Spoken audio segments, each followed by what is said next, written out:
Hello, in this video I want to show you how to use the RAR app to unpack RAR and zip archives on a POCO F4.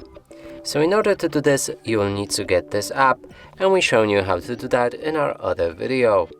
Now let's move on to the folder that contains our files, and in this case it's DCIM and a camera. Here's the camera.rar, which we're gonna unpack. So we can approach it multiple ways, but let's do it very simple.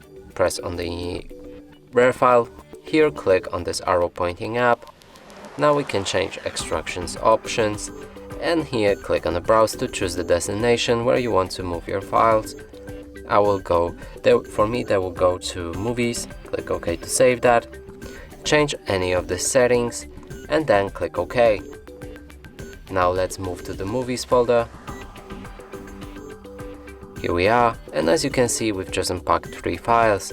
And that's it for this video. Hope you like it. Please consider subscribing to our channel, leave a like and a comment below.